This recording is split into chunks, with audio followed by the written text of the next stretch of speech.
Yeah. I love my HBCU. And boy, I love it, love it. I love it, love it. I love my HBCU. And man, I hope my team they won. Yeah. I hope my team they won. Yeah. Man, I hope my team they won. I hope my team they won. Yeah. I tune into the HBCU Sports Lab to see if my team won or lost. If they lost, I'm quiet as a mouse. But if they won, keep tab. I'ma do the dab, yeah. Dr. Cavil, he know what he be talking about. Mike and Charles, they know what they be talking about. They compress the analytic data with the hip hop. If you know them like I know them, they gon' tell you if your team, if they won or lost, and who the ball. So listen to Professor, yes sir, and pay attention, cause he gonna teach a lesson. This is Dr. Cavil with Inside the HBCU Sports Lab with Mike Washington and Charles Bishop. Mike Washington is out on the office, but I got a boatload and full team ready for you today as we're going to go down and break down some of these games of the week this week as we are getting into action. Things are getting going. Second week for the mid-major, third week for the major division. We'll see what that looks like. So welcome to episode 707 of Inside the HBCU Sports Lab radio show and podcast, the show that's covering the sporting HBCU dash for all things HBCU sports for institutions large and small, from the NEIA to the NCAA.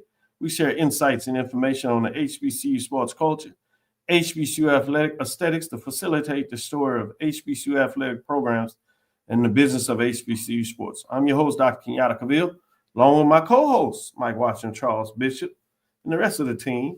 We're filming from our home studios and sending a signal live to Case-Wade's 1230 AM studios with the Texas Radio Hall of Famer, multi-Hall of Famer, Ralph Cooper, in the beautiful home of Texas Southern University from Houston, Texas. With that being said, let's bring everybody on board and see what the full team looks like today. That is Charles Bishop. We also have A.D. Drew, Wilton Jackson II, as well as Brian Fulford. Let me first say congratulations, Fulford. I heard you're adding another responsibility to your resume, and part of it is something that I believe that you are excited for many folks to know by now. The Rattler Sports Network welcomes Brian Fulford. Obviously, many of you know about the play-by-play announcer Albert Chester, who is a Hall of Famer color commentary, I might add. But this will be your new flagship station of the Rattler football. Brian, welcome to the big time. It's a tremendous honor. I'm really humbled. I kind of shared the story of, back in the dorms, back in the, listening to play-by-play when FAMU would go on the road games. I just remember listening to those games on the radio and kind of just playing it in my head and just thinking, man, one day it would be really cool to get that kind of opportunity to do something like that for, I in my wildest, I never thought FAMU would be it.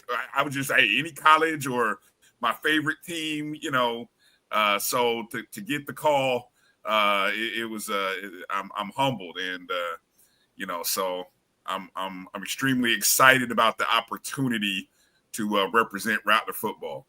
Congratulations. Well, I tell you, it's something about the BCS network, O&G, Brian and AD, Charles Bishop, in terms of Inside the HBCU Sports Lab, boy, y'all come on here and lather up and folks be like, man, they all right. They pretty talented.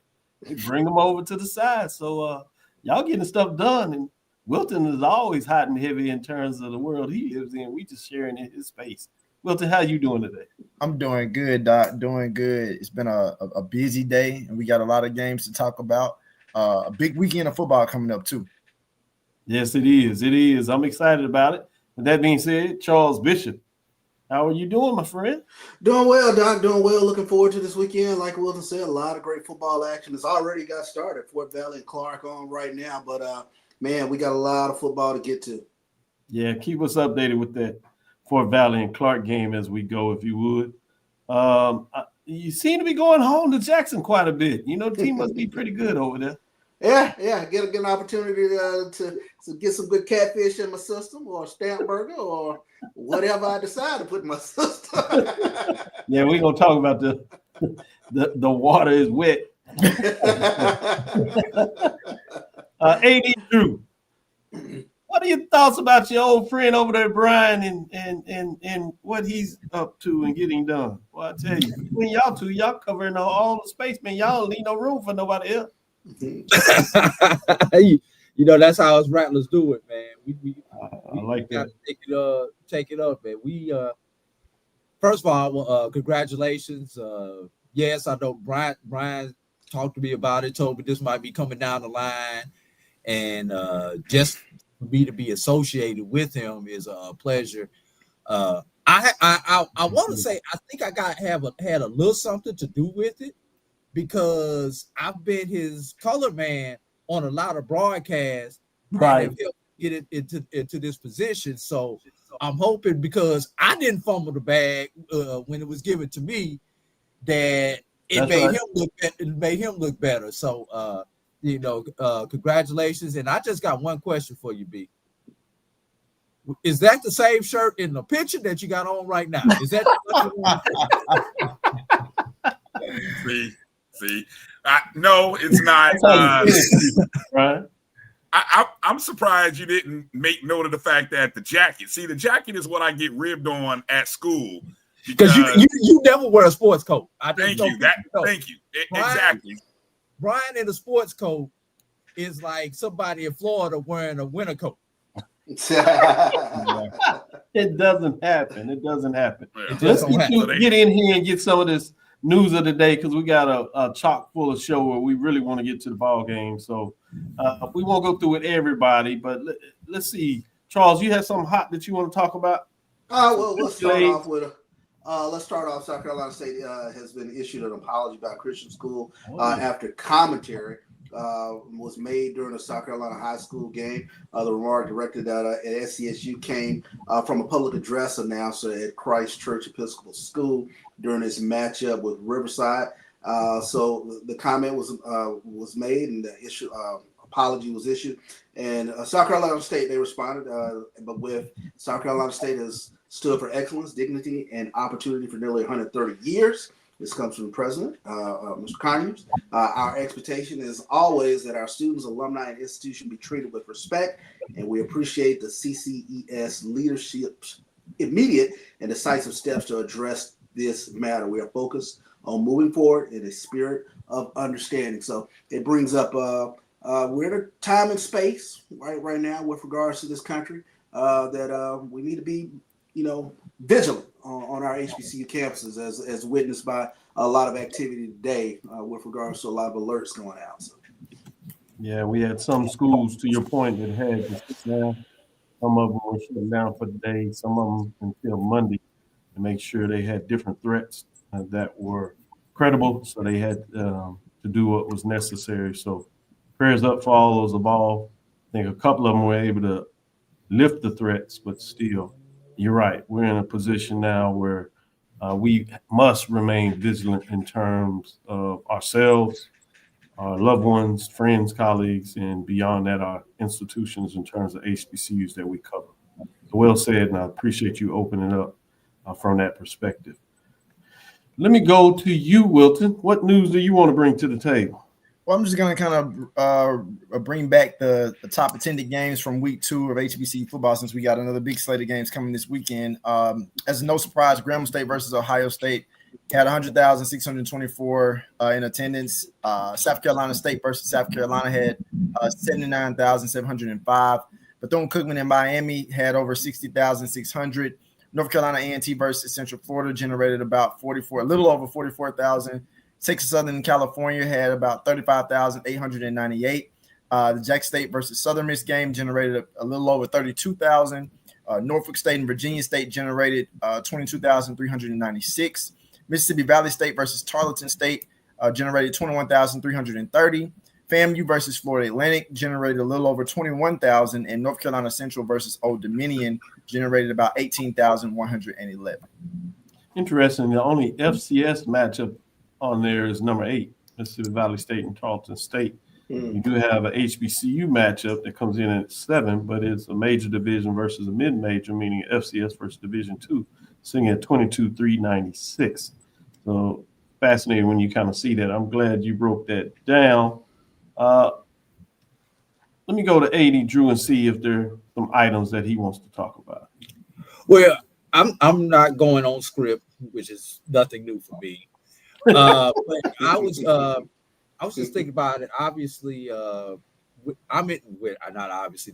Some people don't know that I'm already in New Jersey as we prepare to play Howard this weekend for the HBCU NY Classic.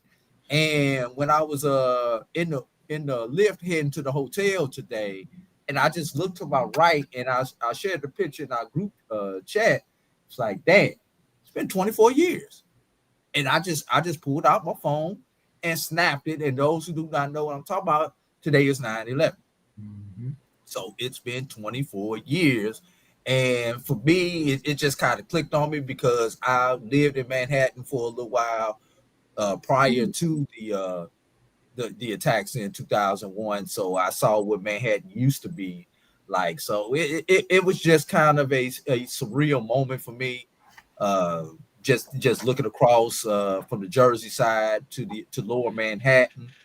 And then when I get to the hotel and start opening things up and text alerts and phone calls and stuff, we got all on the anniversary of 9/11, we got all this crazy stuff happening on reportedly up to 15 HBCU campuses, including getting an alert that a threat may have been on my own campus, being Morehouse. Come to find out, it was on the CAU side of the AUC, not on the Morehouse side of the AUC. And then just the people reaching out to me like, you okay? What's going on at Morehouse? Just friends and colleagues reaching out. And I was like, I hate to say it like this, I have no clue outside the alerts because I'm in New Jersey. Football team was traveling behind me, but I was already up here in advance of them coming in later on today, and they were in the air when all of the different alerts started coming through. So just kind of surreal, just kind of all the stuff that's happening, and especially after the crazy stuff that happened on yesterday. I know you want to talk about it. It's the wrong show to talk about it, but everybody knows what happened on yesterday with the assassination. So yes, good point. And I'm sure, as you said, 9/11 rings a little different in regards to being in the New York area and landing to today. So I certainly could understand why that comes in a different perspective. I do want to move into some updates in terms of what Wilton talked about in those top matchups. One of them was the A&T matchup. And you notice that the top 6 games are what you would call money games. Mm-hmm. In terms, for those that are not aware, that's when a upper division level team pays a team that is at a lower divisional level money to participate. And I guess that really would include 7 as well, Norfolk State and Virginia State, because it classifies in that framework why I did it like that.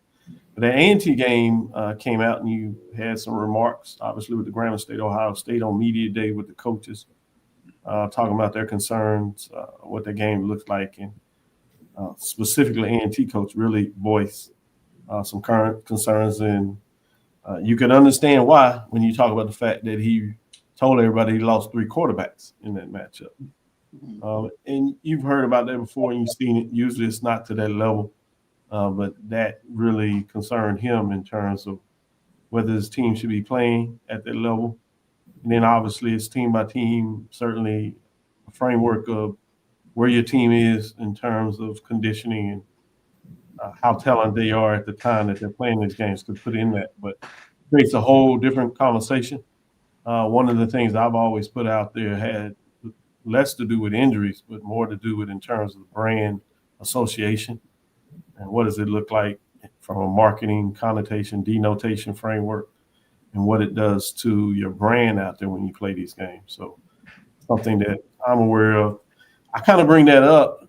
Tomorrow we are not necessarily going to be focused on that, but we do get to talk about HBCU Sports Echo Series. Charles will be with me tomorrow as Jackson, as I kind of tease that out. But the Center of Africana Futures, in partnership with Jackson State Athletics, presents HBCU Sports Ecosystem Series, Beyond the Game, campus conversations at Jackson tomorrow at 1 o'clock on campus. Excited about this opportunity. We will have the opportunity to partner with Jackson State and talk with featuring VP and Director of Athletics, Ashley Robinson. We also will speak with the commissioner, Dr. Charles McCullen. He is a featured in terms of this ecosystem series that we're doing, as well as the visiting AD. As you know, the game W.C. Gordon features Tuskegee. So we have a chance to make sure that we give some updates from our mid-major programs, in this case, Tuskegee out of the SIC, and we'll get a chance to bring up Reginald Ruffin as the Director of Athletics at Tuskegee University. So those are some of the featured folks that we're excited about this event. Again, tomorrow at 1 o'clock, it will be taped by JSU TV. But we will have these series throughout the fall. In October, we're scheduled to go to Norfolk State. And then in November, we're scheduled to go to Alabama State. And then we'll culminate with the event in Atlanta at the Celebration Bowl. So hopefully we're able to bring a diversity of athletic directors, individuals, influencers, different components of what we call the HBCU sports ecosystem, and give some insight as we will be speaking to students, mid-management employees, executives as well, to talk about, in many ways, the state of HBCU athletics and what it looks like for those that are interested to get into this, or why they may consider this as a career path, to educate fans and those followers of what we're doing in this landscape and why is it special to us, historically, where it comes from and beyond.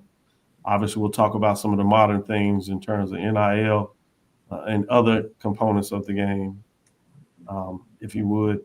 And so I'm excited about this opportunity to partner with these institutions to bring this to, most importantly, the students on those particular campuses and other individuals beyond it. So don't be surprised if you see some of our partners right here on BCSN as they make the round and trying to join us and seeing what that looks like. But I did want to share that as we close out this first. Dr. Cavil, AD Ruffin just sent a text and told everybody who plans to attend, make sure you buy your damn ticket to his session. I think that is certainly appropriate. And hopefully we get a chance to kind of ask them why that was important to say. And obviously we joke because we care and we know how important it is, but you're absolutely right. You need to buy your ticket to his session, my session, a lot of other sessions, including the game, in terms of what that looks like. But we're opening this up at no cost to students. So we'll see what that looks like as we move forward. With that, let's go into our first break, come back on the other side. Let's get into what we do here, which is talk about these matchups, some of the key coaches and athletes involved, and what you think things will look like after week 3 on the major division, week 2 on the mid-major division. Yes, Brian, we separate the two. We know you have a concern about what week it is, but we figured it out on this side. We'll be right back after this first break. Get ready for the inaugural Unity Classic, Saturday, September 13th at Nathaniel Glover Community Field and Stadium. It's a clash of the Virginia Union Panthers of the CIAA and the Edward Waters Tigers of the SIAC. Plus, an HBCU band battle between the Edward Waters Triple Threat Marching Band and the Virginia Union Ambassadors of Sound. The inaugural Unity Classic goes down in Duval. This is Brian Fulford. AD Drew and I are co-hosts of the BCSN Sports Wrap. We talk about all things related to HBCU athletics. From the games, teams, coaches, and fan interest stories, we cover it all. You can find our shows on Facebook at BCSN Sports Wrap, YouTube at MyJBN Online, and everywhere you listen to podcasts like Anchor, Spotify, Google, and Apple Podcasts. You can also find the show on the Jericho Broadcast Network's app. Make sure to download, We look forward to you joining the conversation and being a part of the show. For over 30 years, HBCU Image has been more than just an apparel store. We've been a movement, a statement, a legacy. We celebrate the pride, the purpose, and the culture that make historically black colleges and universities legendary. HBCU Image, a Kenny T's company. This is the Dean of the College of HBCU Sports, Kenyatta Cavil of Dr. Cavil's Inside the HBCU Sports Lab with Mike Washington and Charles Bishop.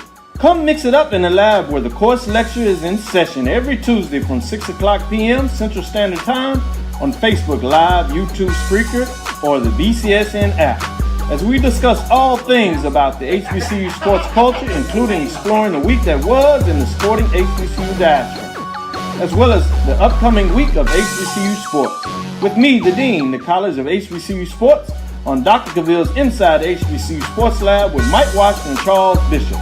Course lecture dismissed. ESPN Events presents Red Lobster Band of the Year, a title reserved for elite HBCU marching bands. A season-long competition that culminates in Atlanta on Friday, December 12th. Drum majors, percussion, drill, auxiliaries, musicality. All aspects will be examined by the toughest judges in the world of college bands. 4 will qualify for the big stage, where national champions will be crowned. Follow us on social media for rankings updates throughout the season. And join us in Atlanta on December 12th. For event and ticket information, visit bandoftheyear.com.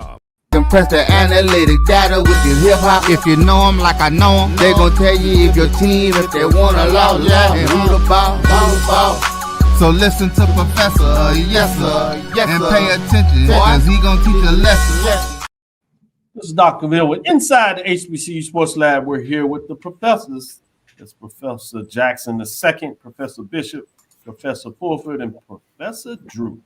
With that being said, let's see what they're going to profess today, a lecture about, maybe teach us if that is feasible. Let's get into this first matchup since we kind of talked about it in regards to the HBCU lecture series. Let's get into this first one. Historic in terms of the brand names.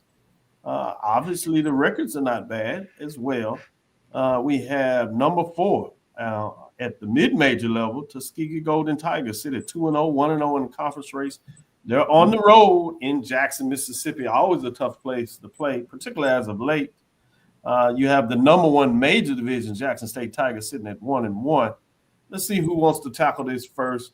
I know, Charles, you got the cheat code, so we're not going to go to you. Wilton, we already know what your thoughts are. So I'm going to go to Brian. I'm going to go to Brian and see what Brian has to say, what he's going to mix up a little bit. He's our special guest today. So let's let Brian get the introduction in terms of being the first one to speak about a football game this week. In week number 3, or week number 2, just depending on which angle you want to take, Brian. Yeah, I mean, you know, what is it? Tuskegee's played 2 games. This is their 3rd week. Jackson State's 3rd week. Sounds like week 3 to me. Looks like a duck, quacks like a duck, looks like a duck. It's a duck. I mean, what are we talking about? Okay. You just want to get me in trouble here early, Doc. So I'm gonna try to resist taking the bait here. You know what I'm saying? The only thing I want to know is, I just want to know, will more than 13,000 people show up in the vet? You know, I just want to know, you know, where the fans at, as the kids might dance and flap a little, you know, where the fans at? That's all I'm asking. I'm not gonna ask anything boy, that else. rattler shaking up in him, boy. I tell you, goodness gracious. That's it. That's all I'm looking forward to. Seeing what it looked like. That's a good question in terms of those fans in this matchup. Drew, I'm gonna let you get in here a little bit. I'm gonna ask you this from this perspective: what would the Golden Tigers have to do to not only find a way to maybe get what would be for many folks an upset, but find a way to even keep it interesting? What are your thoughts on that? Number one, the fans are going to have to show up because Tuskegee on the Division II level, Tuskegee is probably the best traveling show when it comes to the fans. Crimson Pipers, don't know if the Pipers will be there. The Boom is going to allow the Pipers to come in and play ball and parlay on their house. We have to wait till Saturday to see that. But one thing I want you to take a look at, Raekwon Beal, quarterback for Tuskegee. He's in the middle of the road when it comes to the stats in the SIAC, but I'm pulling out another Mike Washington, even though he's not here. The eye test. Raekwon Beal is at the top when it comes to the eye test of what you want your quarterback to be. I mentioned EJ Hall earlier this week in the on the show. I also mentioned preseason All-American Michael King. One thing Tuskegee is going to have to do is they're going to have to get their run game going, because when you're in a game like this, you have to shorten the game. The one way to shorten the game is control the clock on the ground. 13 teams in the SIAC. Tuskegee is number 11 in rushing, only averaging 77 yards a game. That will not get it done against a Jackson State team. So they're going to have to control the clock. They are going to have to force a turnover or two somewhere, somehow, or get a special teams play, a punt return for a touchdown, a block punt. They're going to have to get something that's going to swing the momentum their direction, because, it's tough. Some people from Jackson State remember the Comedy Bowl back in 2017. That's when Tuskegee beat not one, not two, but 3 SWAC East opponents. Just want to remind everybody about that. So, but this is not your granddaddy's Tuskegee. Good stuff. Good points there. Good, but not next game as we move it along. I'm gonna let Wilton, this is where you get a chance to get in here. I want to see if there's any thoughts you got on this. This is number 2. This ends up being a MEAC SWAC challenge of sorts, if you would. Bethune-Cookman Wildcats find themselves on the road coming into this matchup of 0-2, struggling a little bit of late, but those were against FBS competitions. One of them was to a top 25 program in one of the Power 4 conferences. But they take on this week, they take on number 2 South Carolina State Bulldogs that had their own matchup against a top 25 program in South Carolina,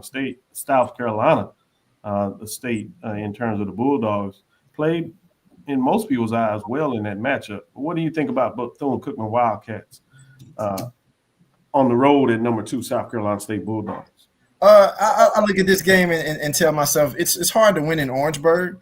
And with South Carolina State, this is a team that they're flying under the radar a little bit in the MEAC this year, although they were the team to play in the Celebration Bowl last year. Of course, all the attention right now is going to Delaware State and Norfolk State, obviously, with Deshaun Jackson and Michael Vick as their head coaches. But don't sleep on the fact that, like, South Carolina State is still a quality and a solid team and still a front runner to repeat coming out of the MEAC. And so in thinking about that, honestly, I want to say that this is going to be a really, really close game, but I really feel like the South Carolina State playing in Orangeburg is going to put their stamp on this game somewhere within like the second quarter for sure. And I think that they pull away. When I say pull away, not necessarily saying it's going to be a blowout, but I definitely think that they secure the win and move on and look forward to next week.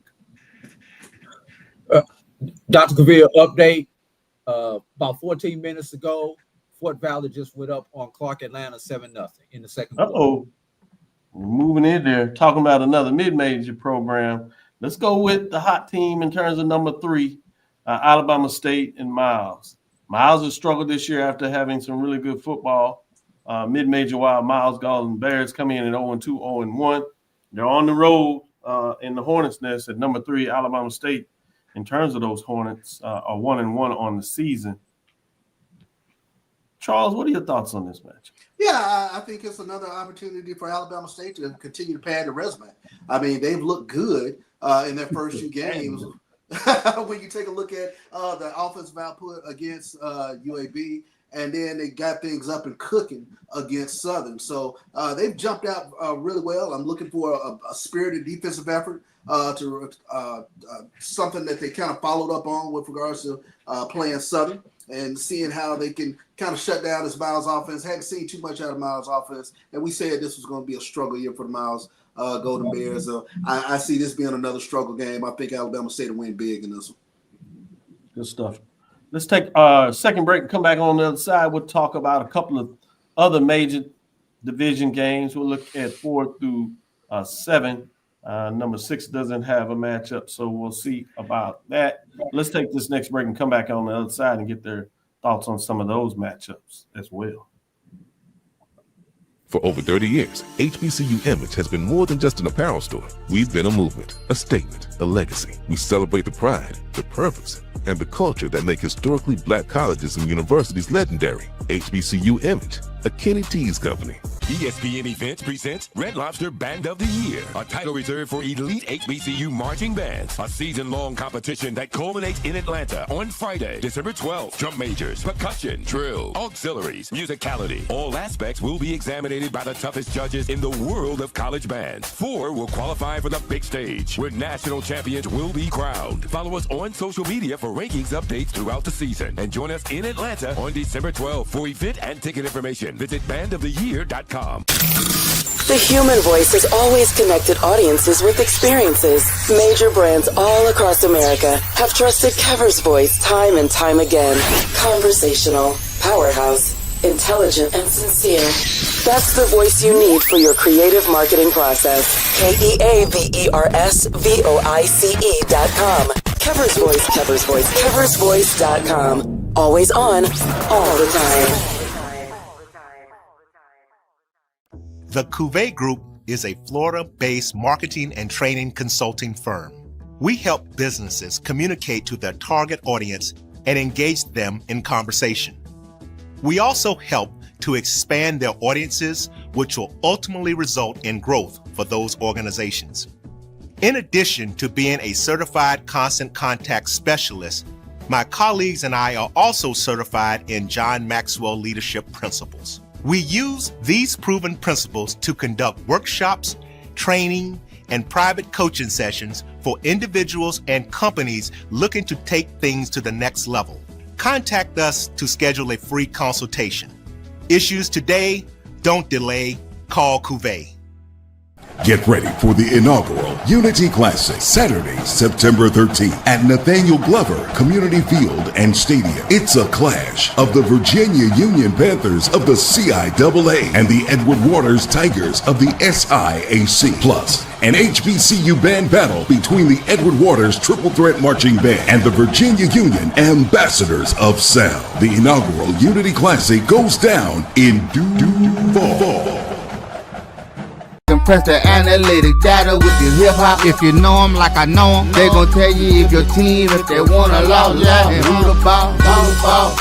So listen to Professor, yes sir, and pay attention, cause he gon' teach a lesson.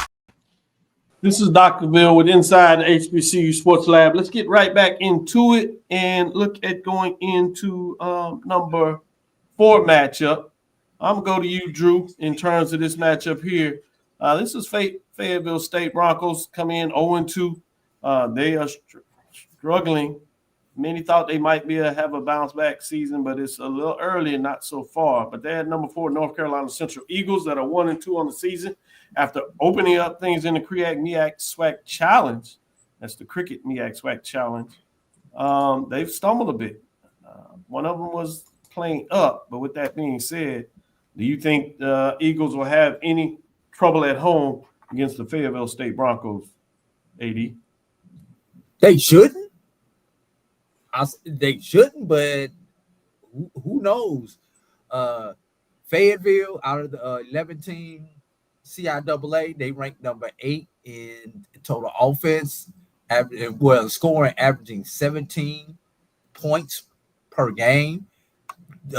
One thing that Fayetteville State can do is they can run the ball. They're running the ball at 155 yards per game, 70 attempts on the season, which, let's do the math. 2 games, that's about 35 attempts per game, which is what you need to do. And when you're a smaller school playing those bigger schools, it's not necessarily about the yards. It's about the attempts and having the opportunity to get the attempts so that you can eat up clock. That's the only chance that Fayetteville has. Fayetteville has to do something in this particular game. Excuse me, correction. That was 123 yards per game. I was looking at the wrong school. Good stuff. Let's go to this next matchup, and I want all of us to get in on this one a little bit. It's intriguing for various reasons. Two first-year coaches.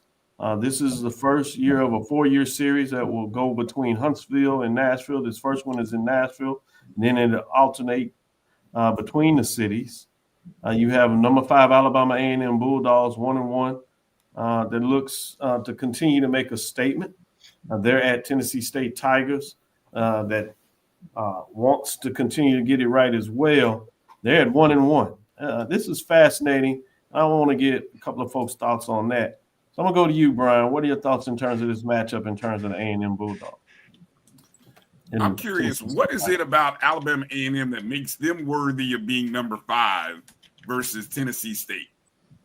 You know, both of them got walloped by, well, North Dakota State feels like an FBS opponent. But anyway, both of them took big-time losses, and then both of them got wins against I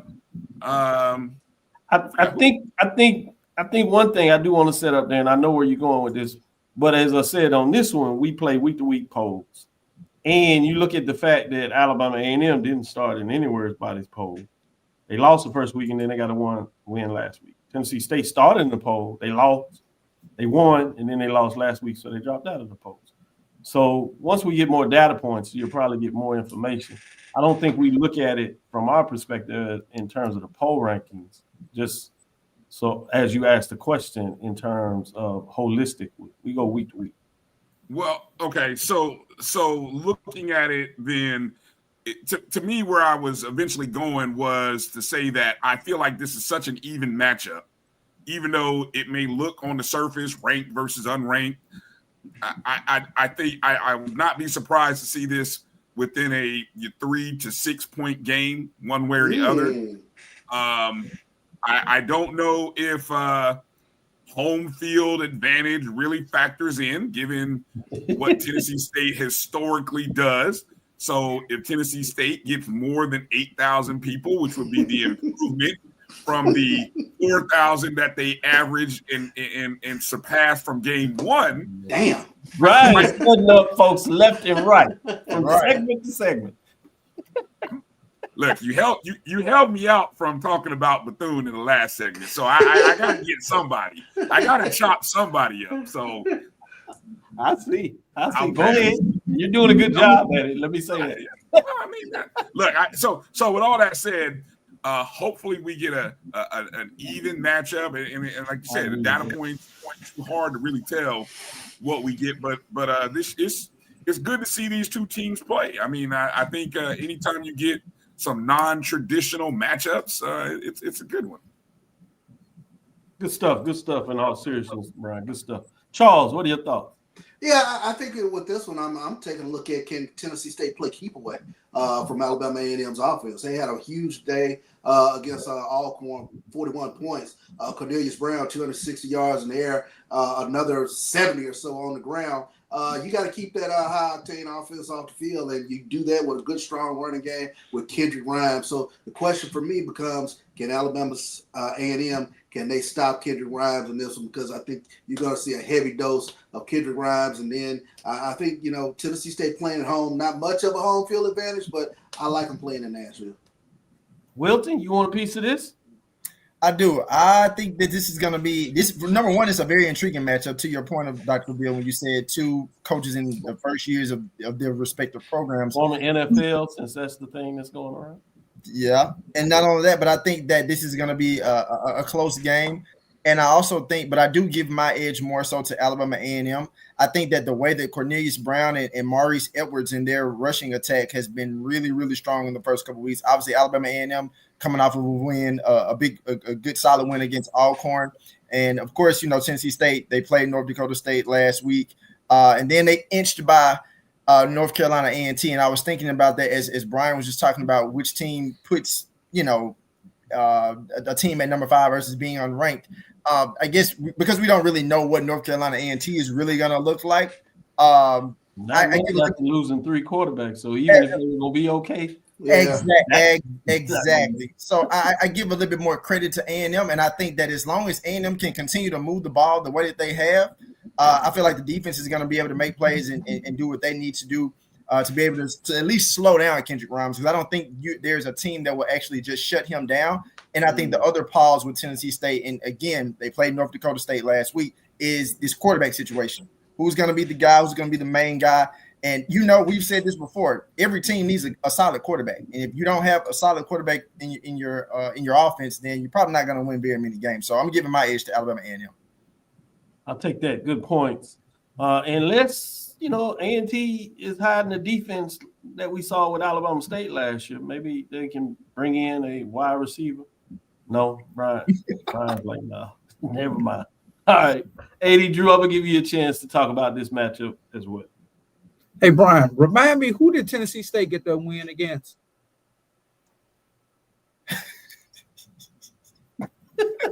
Let's pick on Brian Day after Brian picks on everybody. I know, right?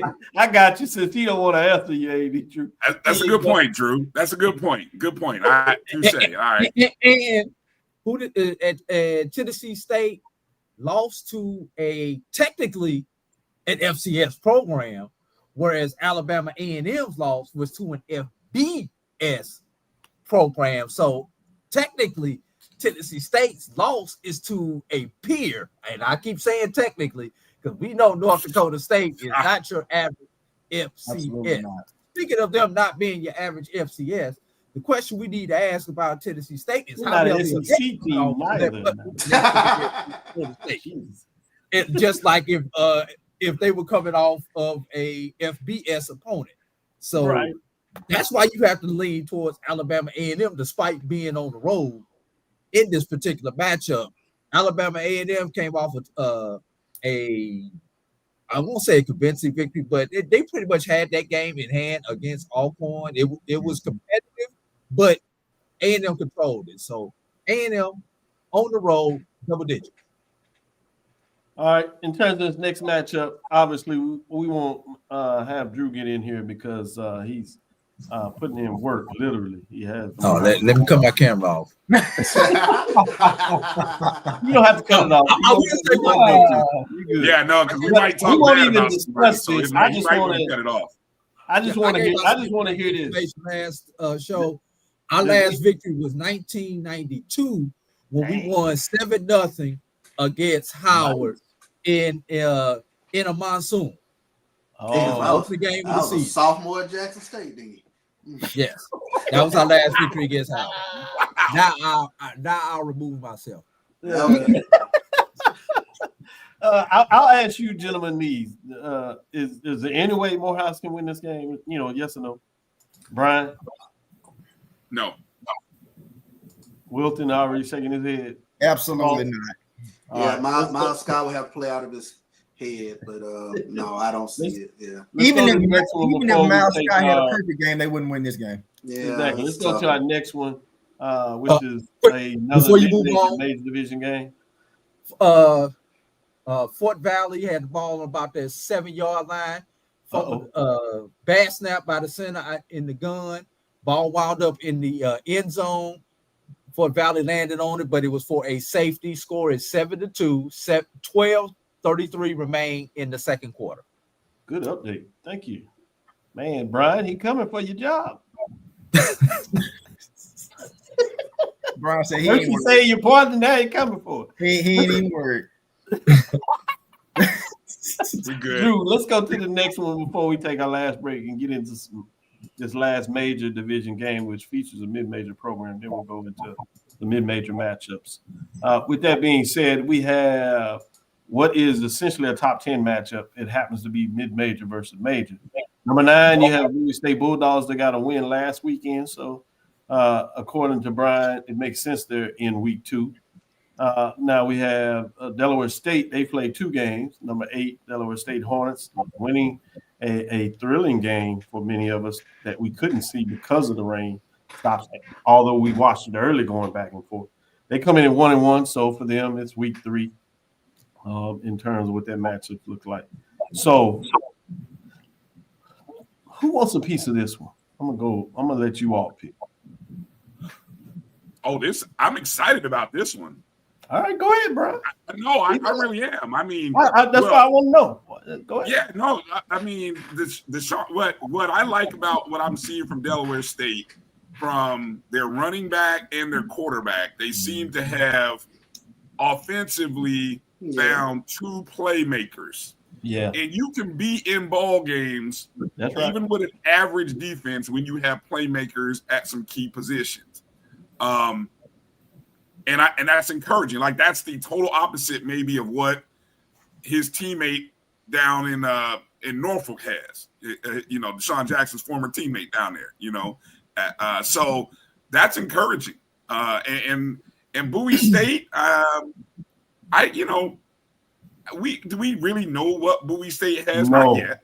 I don't think we do. It's early. No, that's why I'm intrigued from that standpoint. What will we see in this matchup? So this is a game where in years past we'd be calling for an upset, mid-major D2 as being a spotlight game, right? We say, oh, well, Delaware State, they've been bad for the last several years. They'll be bad again. They might get beat by a good program, the Bowie State. But I actually think this is a game where the FCS team looks like they should be the better team. Advantage Delaware State. Great breakdown. I agree with you totally. Let's take our last break and come back on the side and get into our last couple of games, and we'll see what these gentlemen think about those matchups. Stick with us. We'll be right back after this last break. My name is Roland Austin, and I'm one of the directors at the 1876 Athletic Foundation. The 1876 Athletic Foundation was formed to promote the success of all 343 student athletes. Our overall goal is to fund scholarships for all of our student athletes. We ask that you help us in achieving this goal by donating to the 1876 Athletic Foundation via the QR code below or 1876.foundation.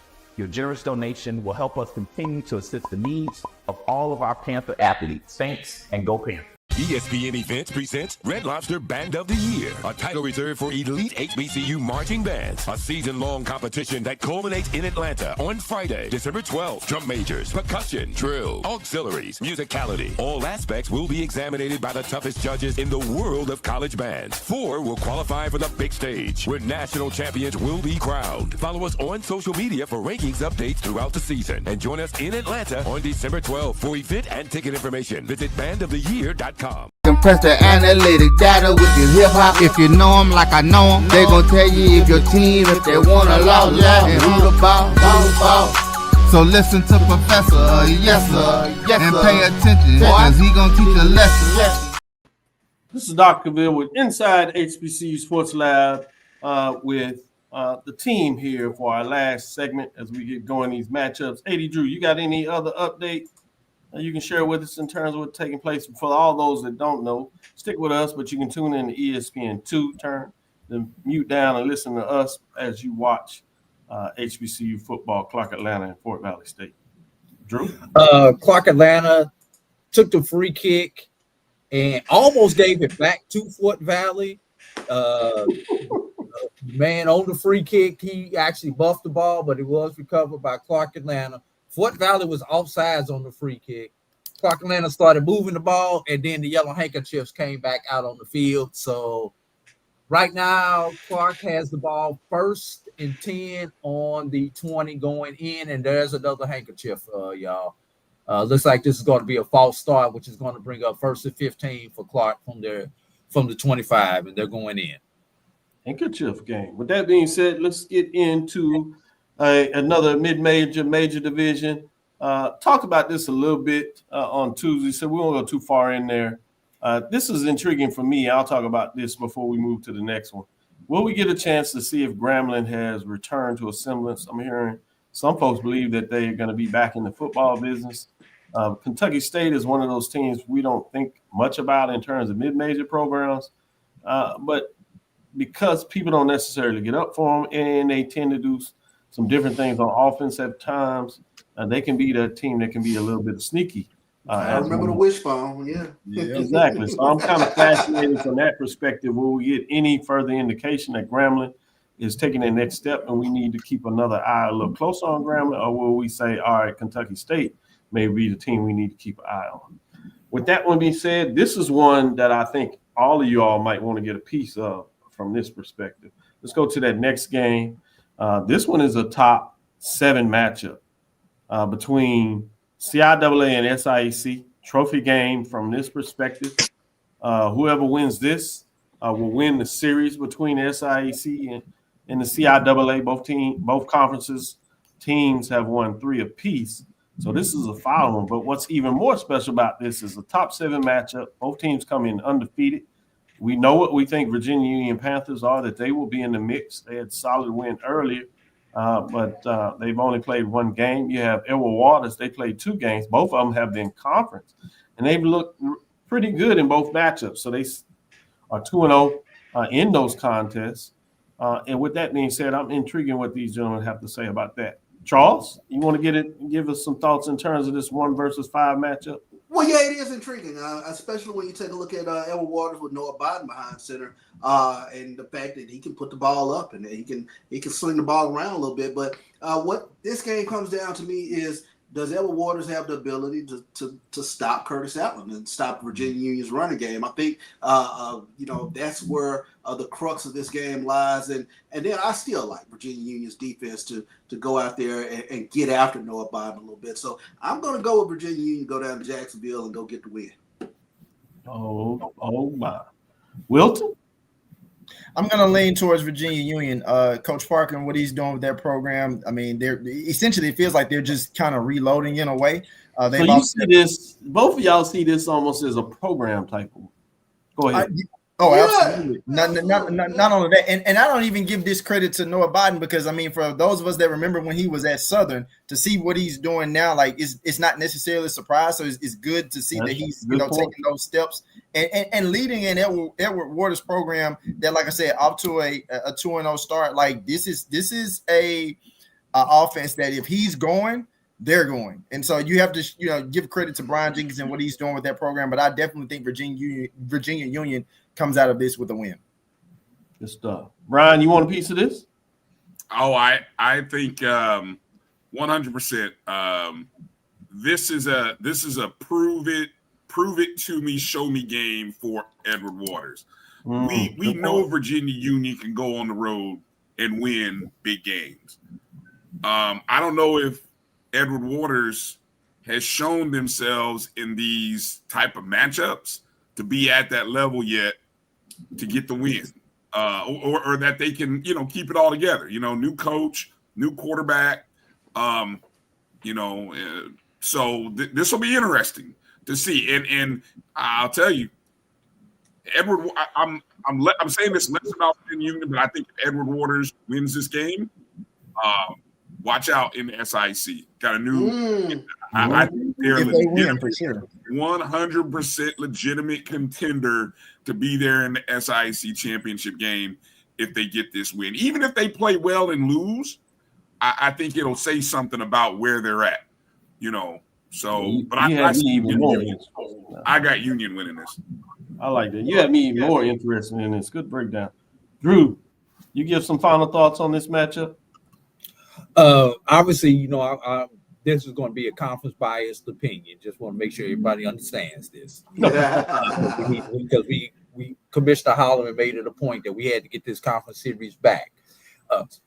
Edward Waters, number 3 in the SIAC currently in offense with at 337 yards per game. Number 1 in defense, 197 yards per game. Number 1 in the SIAC in forced fumbles. So, and Brian, Edward Waters does not have to be at that level when you're playing at home. They have to be at a level when you're playing at home. You have to be at that level when you're on the road in these type matchups, Brian. All they have to do is compete at home, and they give them themselves a chance, especially if the heat is typical Jacksonville heat and humidity with the 4:00 kick. Oh, and update.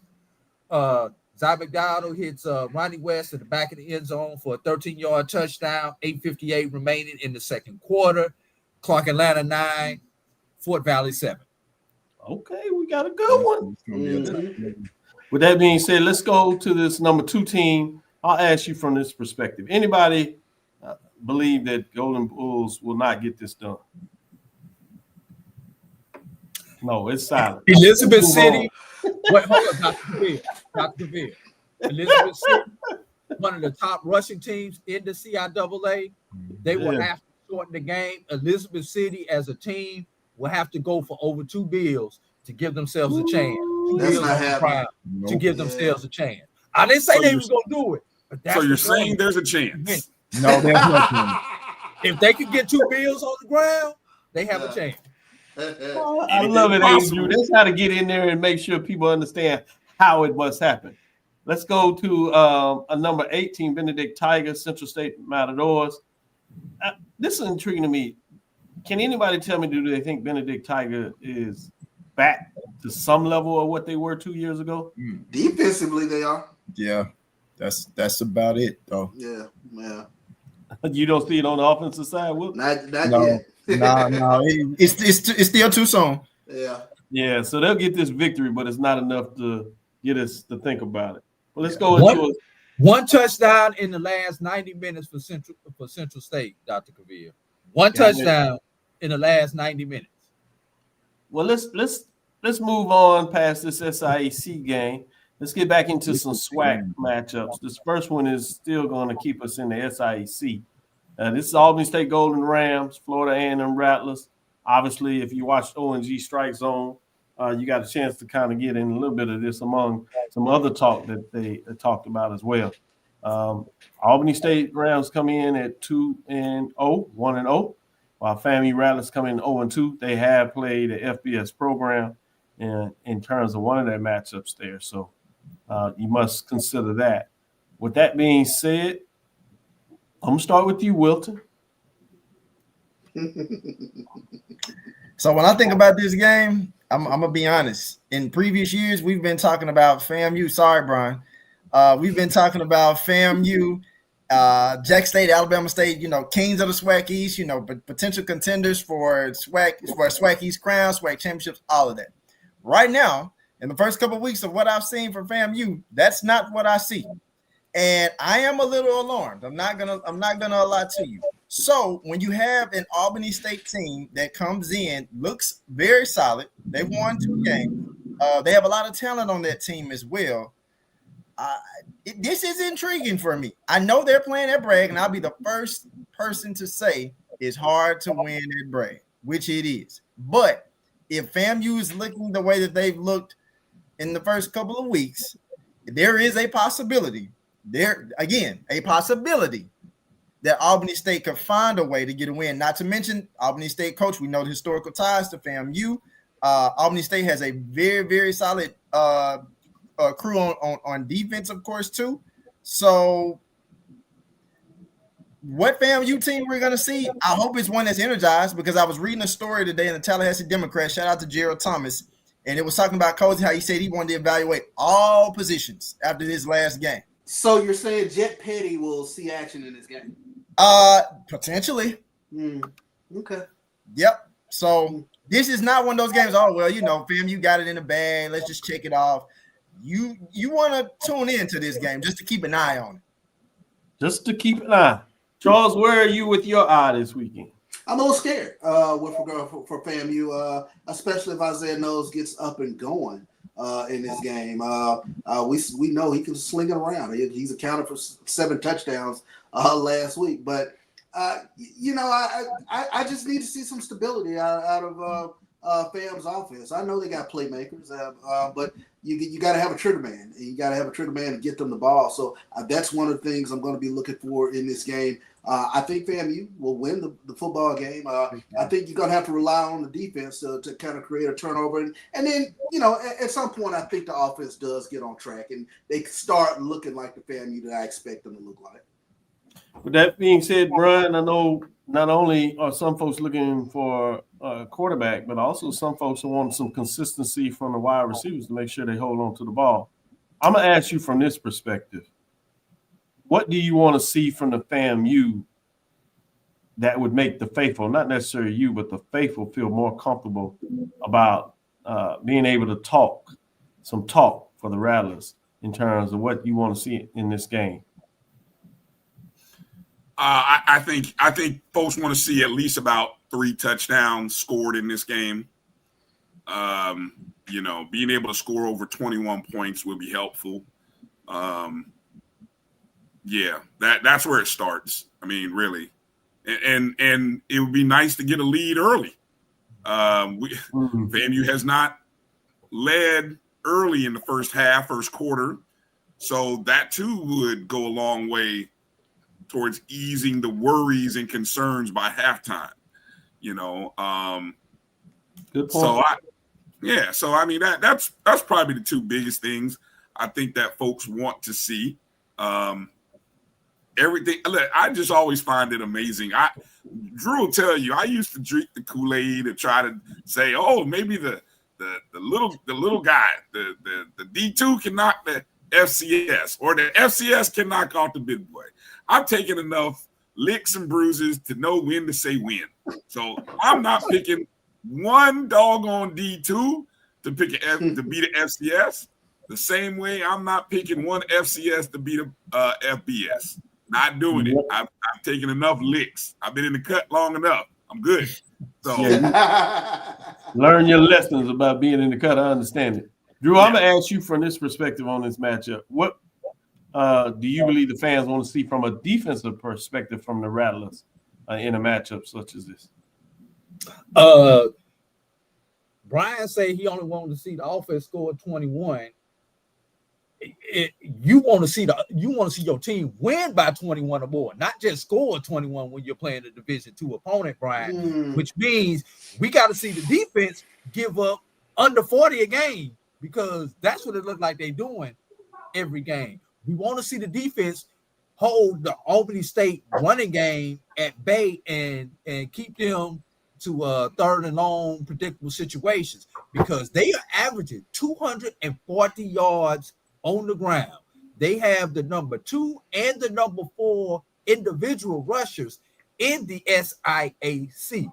If you let Tiant Weiss and Isaiah Knowles get off on the ground, it's gonna be a put up or shut up game for that FAMU defense. That's what it's gonna be.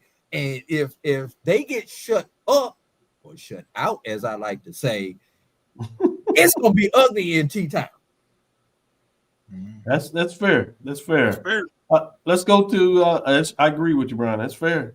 Let's go to this next matchup. Southland SWAC matchup again. So that brings some framework to this game that we've seen over the last couple of weeks. This one becomes more intriguing. Lamar Cardinals are 1-1. They got a big win and jumped in the top 25 FCS poll. While Texas Southern Tigers are 0-2. We saw that last play lost to Prairie View. And then they went to California and played a Power 4 conference. Looked pretty good for a half for most folks in terms of what they did, at least defensively, for sure in that matchup. So I'm fascinated. This is a Texas Southern Tiger team that most people believe they should have beat Lamar last year on the road. They get them at home. Charles, tell us a little bit about what are your thoughts in terms of the Tigers in this matchup? I still think it's a very talented Texas Southern football team, and KJ Cooper to carry a Charlo is going to hurt somebody at some point during the course of the year. The thing with Texas Southern with me is you can look good in spurts, look really good in spurts, and then figure out a way to shoot yourselves in the foot. And that's been the story of Texas Southern football for quite some time now. And this is one of those games, you get an opportunity to really show that you turn the corner, especially with regards to what Chris Dishman has been talking about in regards to discipline. So that's the big thing that I'm looking for in this game. Can Texas Southern play a disciplined brand of football? They can come out with the win on this. Stuff. Any final thoughts from anybody else on this matchup? Any key thing that you say needs to be watched in this game? I need Texas Southern just to get a confidence boost in this game, win or lose. And what it's going to look like, it's going to be a very competitive, I'll use that word, in the West this year. I won't say mediocrity, but there's no team right now who's clearly head and shoulders above anybody in the West right now. Parity. Good stuff. Final game. I'm not sure if it'll take much here. This is intriguing because we keep thinking Mississippi Valley State is going to take that next step. They certainly look pretty good against Southern, but now maybe we're questioning even a little more about that game in terms of from a Southern perspective. They play Southeast Louisiana. The Lions are 1-1. Traditionally, they've had some good programs down there. They played up FBS, and then they played a FCS program, so I'm not sure where they are on that. So from that perspective, it's kind of intriguing, I would believe, what do we see from Valley? Not necessarily get the win, certainly would turn heads if they are, but how do they play in the matchup in terms from my perspective? Anybody disagree with that? No. Oh, no, not at all. Yeah. Nope. With that being said, that's our matchups for this week. Again, the top 7 going into this week, if you would, are Howard at 7, Prairie View at 6. Number 5 is Alabama A&M. Number 4 is North Carolina Central. Number 3 is Alabama State. Number 2 is South Carolina State Bulldogs. Number 1 is Jackson State Tigers. So, gentlemen, make sure you get your top 7 poll rankings in because Brian has his concern. It's still early in the season. They don't get into their rankings as you would in terms of their index, which they do the strength of schedule, which I always think is fascinating. That doesn't start until after week 4. When you get enough data points to really do that. In terms of the mid-major, top 7, we have that team playing today with Clark Atlanta. At number 7, at number 6, you have Virginia State. At number 5, you have Edward Waters. Number 4, Tuskegee Golden Tigers. Number 3, Albany State Golden Rams. Number 2, Johnson C. Smith. Number 1 is Virginia Union Panthers. As we close it up, any final update, Charles, you have for us? I was taking a look at Clark and Fort Valley. They're in commercial right now, but I didn't catch the score right before we got there. Drew, you got 2-minute timeouts. 9-7 okay. still. 9-7 still. Let's leave it there. Everybody jump over, turn up your volume, make sure you're on ESPN2, no matter what else you're doing. Check out that game, give some updates.